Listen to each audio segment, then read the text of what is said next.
One of the most puzzling incidents in space happened on mission STS-82 to service the Hubble telescope. Astronauts Steve Smith and Mark Lee reveal that they're seeing some strange flashes as they re-enter the airlock of the shuttle. Okay, all right, that's good. Let's go out. Oh, the flash.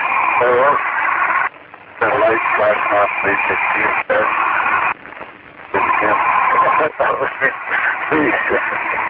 What? I just thought of it in my imagination. Yeah. I saw it too, so it's not. It was two of them.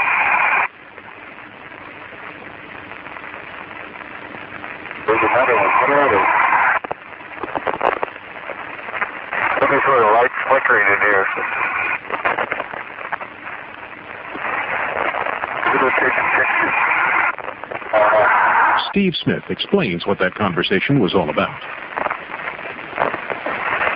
Well, Mark and I are in the airlock at this point, and you can see from and hear that all of a sudden we saw a couple of lights flashing in the airlock. And when we were first asked about this conversation months later, we had forgotten about this. But anyway, I said, "Is that a light flashing, Tim?"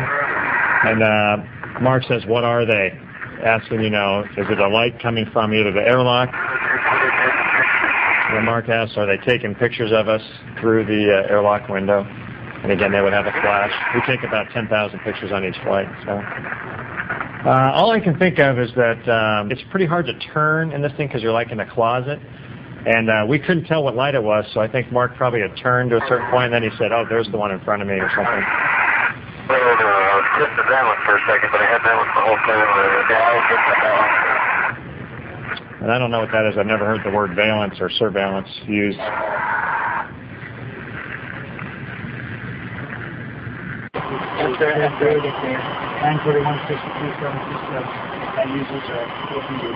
Whatever the lights were that the astronauts had seen, the transmission of their conversation appeared to be interrupted at this point.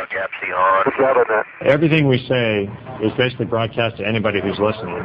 We have no button on our spacesuit, for example, when we're out there, that we can push just to talk to your crewmate that's spacewalking with you, or just to the people in the cockpit. We have no such button. So when we talk, it's automatically broadcast on an antenna off of our backpack out to the shuttle and then down to Earth. Americans are not the only ones in space. The Mir space station has allowed Russian cosmonauts to break the records for the length of time spent in space. During a docking with Mir, cosmonaut Musa Manarov filmed an unidentified object that passed by. At some point in the filming, I caught sight of something that seemed to have separated from the ship. Moreover, it was rotating as it moved away and changing its brightness. I can't say exactly how far away it was. I can only say it was not very close, because the camera was focused on infinity. At first, it seemed to me that something had separated from the ship. But then, when I examined the ship, I realized that there was nothing that could have broken away. What's more, there were no alarms going off. Everything was calm. Later, there were lengthy arguments as to what it could possibly have been. On another mission, Russian cosmonaut Gennady Strikalov is certain he saw an unusual unidentified flying object in space. It was a huge sphere. I think it appeared when we were over Newfoundland. The sea was in the background. It was shining, sparkling, of absolutely even shape.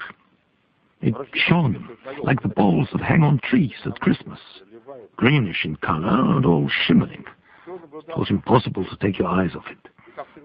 I watched it for maybe 5 or 7 seconds, but I didn't have a camera, and if I'd gone to get one, I would have lost it. For just as suddenly as it appeared, so it just disappeared.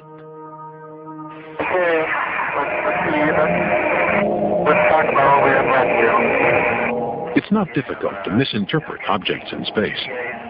This mysteriously floating sphere is actually a recently developed remote camera called an air cam.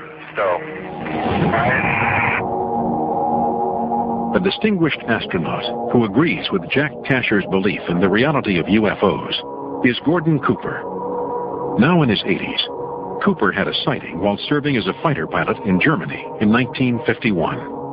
Well, the weatherman had reported seeing these objects in the sky, and various other people got binoculars and looked for them, saw them also, and they were flying formations similar to our fighter formations. And we proceeded to launch some airplanes to see if we could get up to where they were, and we could not, and gave up on it. They were higher and faster than we could go.